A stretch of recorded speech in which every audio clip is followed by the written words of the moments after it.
Vamos direto ao ponto aqui para tentar entender quais são as partículas que formam o universo e, consequentemente, formam aquele modelo padrão da física de partículas. Primeiro de tudo, lembra, tudo que existe na natureza, a não ser a matéria escura, ela é feita de átomos. Os átomos, eles são feitos de uma região central que nós chamamos de núcleo, que está aí na tela. Esse núcleo é composto de prótons e nêutrons. E ao redor desse núcleo tem uma região chamada de eletrosfera. A eletrosfera é a região, olha só como o nome diz, onde ficam os elétrons. Nessa tela aqui eu estou mostrando para você ali, dando um zoom para o lado direito e mostrando o núcleo atômico. Então, as bolinhas vermelhas são os prótons e as bolinhas verdes são os nêutrons. E as bolinhas azuis são os elétrons. Então, o núcleo é feito dessas partículas, prótons, nêutrons, e para constituir o átomo como um todo, elétrons. Mas você não sabia, talvez, que essas partículas que estão no núcleo do átomo são feitas de outras partículas. E é aí que começa a história do modelo padrão de todas as partículas que formam o universo. Por quê? Porque prótons e nêutrons não são partículas elementares. O que isso significa? Não são partículas que existem por si só. Elas são feitas de outras partículas. Então, em todo o universo que nós conhecemos, tirando a matéria escura, existem 17 partículas elementares. E existem 17 antipartículas elementares. Então, para cada partícula elementar que existe, existe uma antipartícula elementar também. E nós vamos ver todas elas aqui para a gente entender como que o universo é formado. Se você puder curtir esse vídeo, você vai estar ajudando muito o teu professor Denis aqui a difundir essa aula de física de partículas para outras pessoas e difundir o nosso canal, que é um conhecimento de ciência em língua portuguesa de graça. Se você puder curtir o vídeo, eu agradeço muito. E se você puder acessar aqui o primeiro comentário fixado, você vai ver os meus cursos. Se você quiser ser o meu aluno particular, você pode acessar esses cursos para você ter as aulas lá comigo. Bom, lembra que eu falei que existem 17 partículas elementares e para cada partícula elementar existe uma antipartícula elementar? Então vamos lá. Existem 5 tipos de bósons, 6 tipos de quarks e 6 tipos de leptons. Eu já aviso você, essa aula vai ter muito nome. Soma isso comigo, ó. 6 leptons com 6 quarks, são 12. Mais 5 bósons, 12. 13, 14, 15, 16, 17. Então essas são as partículas elementares que existem e as antipartículas correspondentes. 5 tipos de bósons, 6 tipos de quarks e 6 tipos de leptons. Com essas partículas você forma todo o universo que nós conhecemos, tirando a antimatéria. Existe uma coisa que nós chamamos de férmions na física de partículas, que é o quê? Se você juntar os quarks e os leptons, nós podemos dar um nome nos livros chamado de férmions. Então, quando você ouve falar em férmions, você sabe que você está falando de partículas que são quarks e os leptons. Então, inclui tudo isso junto e você chama tudo isso de férmions. Os bósons são um caso à parte, mas os férmions são os quarks mais os leptons. Calma aí, Denis, vamos recapitular. Vamos. Existem partículas que formam o núcleo do átomo. Sim, que são os prótons e os nêutrons, por exemplo.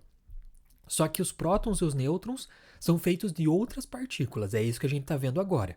Existem 17 partículas elementares e 17 antipartículas elementares. Nós vimos aqui essas 17, ó. São bósons, quarks e leptons. 6 leptons, 6 quarks e 5 bósons. Beleza até agora, né? Se eu juntar os quarks e os leptons, eu posso chamar de férmions. Até aí tudo bem. Vamos explorar elas mais a fundo aqui. Imagina que tem um cara que está construindo um muro. Os férmions, eles são como se fossem os tijolos desse muro. E os bósons, eles são partículas que funcionam como um cimento. Como assim? Os bósons, eles não são partículas que constroem as coisas. Os férmions, sim. Os férmions aqui, o que acabamos de ver que são os quarks e os leptons, eles sim formam átomos, por exemplo. Formam matéria.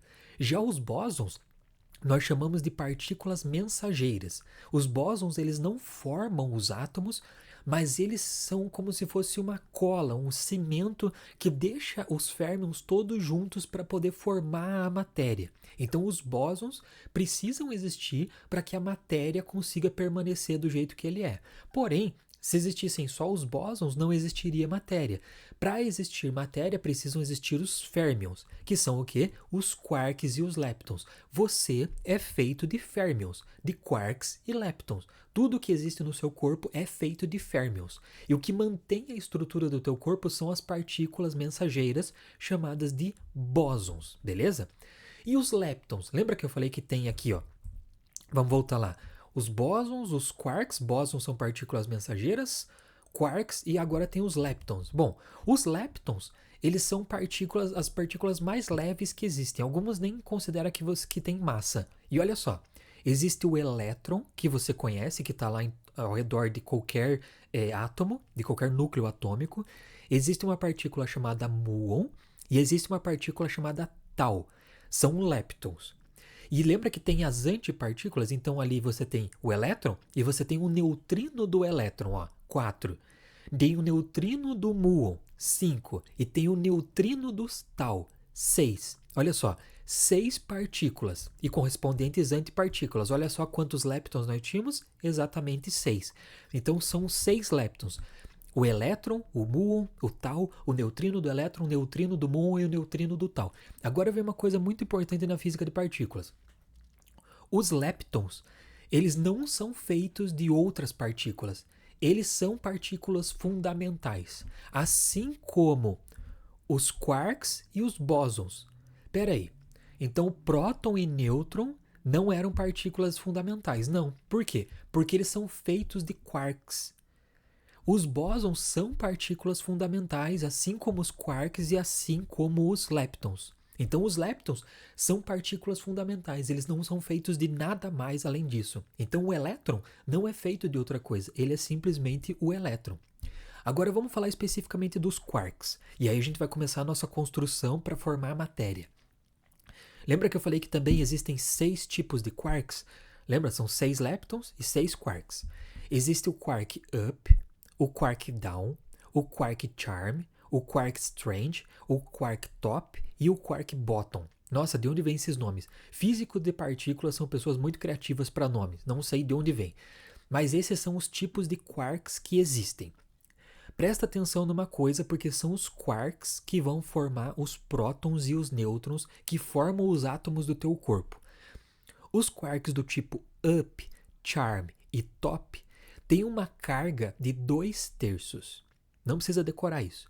Os quarks do tipo down, strange e bottom têm uma carga de menos 1/3. Tá, Denis, mas o que isso vai servir na minha vida? Olha só. Aqui você tem um núcleo atômico.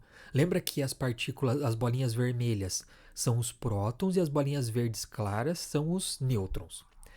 Para você formar um próton, você precisa ter 2 quarks up e 1 quark down, que é o que está lá no topo da tela. Para formar um nêutron, você precisa de 2 quarks down e 1 quark up. É assim a receita de bolo da Ana Maria Braga para você poder formar essas partículas. Nossa, Denis, agora então eu entendi. O próton não é só uma partícula. Ele é feito de outras 3 partículas elementares, exatamente, que são os quarks. 2 quarks up e 1 quark down. Para formar o nêutron é o contrário. 2 quarks down e 1 quark up.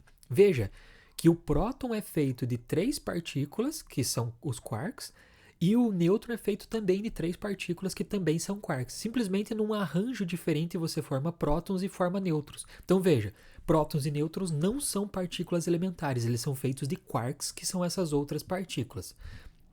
Pensa numa coisa aqui comigo. Ó, continua aqui a receita de bolo para formar o próton e o nêutron. A parte de cima é o próton, a parte de baixo é o nêutron. Lembra? Ó, só mudou aqui, ó. Lembra que eu acabei de mostrar para você a carga deles, ó? O quark up tem carga 2/3 e o quark down tem carga menos 1/3. Vamos fazer uma continha bem rápida aqui, ó. Bom, se o quark up tem carga 2/3, no lugar do quark up eu vou colocar 2/3 ali, ó. Se o quark down tem menos 1/3, eu vou colocar o valor menos 1/3 e vou fazer essa soma. Vamos somar isso daí? Na parte de cima lá, ó, 2/3 mais 2/3 menos 1/3, o resultado dá 1. Nossa, Denis, 1? Sim, 1 é um número positivo. Então é por isso que o próton tem carga elétrica positiva. Nossa, Denis, nunca tinha parado para pensar nisso. Exatamente. De onde vem a carga positiva do próton? Ele vem da soma das cargas dos quarks que formam o próton. O quark up tem carga 2/3, o quark down tem carga menos 1/3, somando tudo isso resulta numa carga positiva 1. Por isso o próton tem carga elétrica positiva. Agora vamos fazer a conta para o nêutron. Ó. O quark down tem menos 1/3, o outro down tem menos 1/3, ali na parte de baixo. Ó. E o up tem 2/3. Somando tudo isso, menos 1/3, menos 1/3, mais 2/3 igual a 0. 0 não é positivo nem negativo. E é por isso que o nêutron não tem carga elétrica. A carga elétrica dele é 0. Ele não tem carga elétrica. Nossa, Denis. Exatamente, o próton carga positiva, porque soma todos os quarks, dá um resultado positivo. O nêutron não tem carga elétrica, porque soma todos os quarks dele, dá um resultado igual a 0. E aí vem o valor das cargas elétricas que compõem o átomo. Existe uma coisa aqui que eu quero explicar para você, que é o seguinte. Tem mais nome aqui, ó. Se você juntar um quark e um antiquark, você tem uma coisa que nós chamamos de meson. Se você juntar, na verdade, 3 quarks, você forma uma coisa que nós chamamos de bárion. Denis, por que tanto nome? É porque os caras ficam juntando as coisas, entendeu? Mas é assim que a natureza funciona. Os bárions, que são os quarks, geralmente eles aparecem em trio. E é sempre assim, eles não conseguem existir sozinhos. Você não consegue pegar um quark sozinho. Você tem que sempre pegar numa forma de bárion, de 3 quarks juntos. Já o meson, ele é um quark e um antiquark, você não consegue separar ele. Se você pegar ali no final da tela, ó, meson e somar com bárion, você tem o que nós chamamos de hadrons. Os hadrons são as coisas que formam todo o universo que nós conhecemos. Na verdade, os hadrons são todas as partículas que a gente conhece. Você já ouviu falar de uma coisa chamada matéria bariônica? Exatamente, existe a matéria escura e existe a matéria que nós chamamos de bariônica, que forma as galáxias, forma uma maçã, forma você, forma o teu gato, forma o teu cachorro. A matéria bariônica é a matéria que é feita de quarks. Se são quarks, formam prótons e nêutrons. Então, a matéria bariônica nada mais é do que os prótons e os nêutrons, os elétrons, essas coisas assim. Então, a matéria escura, que nós ainda não sabemos com certeza o que é uma matéria que não é feita dessas coisas. Não é feito de nada que eu falei aqui para você agora. Isso nós chamamos de matéria não bariônica, ou seja, ela não é feita de quarks. Do que ela é feita, Denis? Não sabemos. Quem sabe se você descobrir, você vai levar o prêmio Nobel e teu nome vai ficar marcado na história da ciência. O que é a matéria escura? Nós não sabemos ainda. Lembra dos bósons, que são partículas mediadoras? Existe o bóson fóton, existe o bóson gluon e existe o bóson W e o do bóson Z. O bóson W e o bóson Z, eles são responsáveis pelaquela parte de decaimento radioativo. São eles que trocam as informações no decaimento radioativo. O bóson gluon, ele é mais responsável pela radiação, mas na verdade a força nuclear fraca, certo? E o bóson fóton é o que é responsável pela luz, pela eletricidade, pelo magnetismo e etc. É a partícula que troca essas informações. Lembra que existe uma partícula chamada bóson de Higgs, que foi descoberta nos últimos anos no acelerador de partículas do CERN, lá na Suíça, né? O LHC. O bóson de Higgs é uma partícula mediadora de matéria também. Então, é assim que a gente estuda a física de partículas. E existe uma partícula que ainda não foi detectada, chamada graviton. Teoricamente, ela existe, e como a teoria dessa física de partículas é muito precisa, é uma questão de tempo até os cientistas conseguirem encontrar essa partícula. Por quê? Porque ela seria uma partícula que que faria a mediação da gravidade, que é aqui eu trouxe até a ideia do Isaac Newton para você. Essa partícula não foi descoberta em laboratório ainda, com experimentos. Mas ela é uma partícula que teoricamente existe, o graviton. Seria o bóson que troca informações da gravidade entre um corpo e outro. Por exemplo, entre você e uma porta, entre você e um outro planeta. Seria essa partícula que está trocando informações. E essa partícula bóson de graviton não foi descoberta ainda. E aqui, para finalizar, eu trouxe para você um compilado desse modelo padrão das partículas elementares. Veja que todas as partículas que nós vimos estão aqui. Então ali você tem os roxinhos, ó, que são os quarks. Aí você tem os vermelhos ali, que são os bósons. E o amarelo lá também é o bóson de Higgs. E os verdes você tem os leptons. Então lá tem quark up, charm top, down, strange bottom. Lepton, elétron, muon, tal, neutrino do elétron, neutrino do muon, neutrino do tal. Os bósons gluon, fóton, Z e W e o bóson de Higgs e o graviton, que não faz parte ainda desse modelo porque ele ainda não foi descoberto. Beleza? Então, se você puder curtir esse vídeo, você vai ajudar muito aqui teu professor Denis. E se você puder acessar aqui o primeiro comentário fixado, você pode ser o meu aluno particular nos meus cursos ali. Curso de radiação, curso de física, curso de astronomia. Beleza? Muito obrigado e até a próxima aula.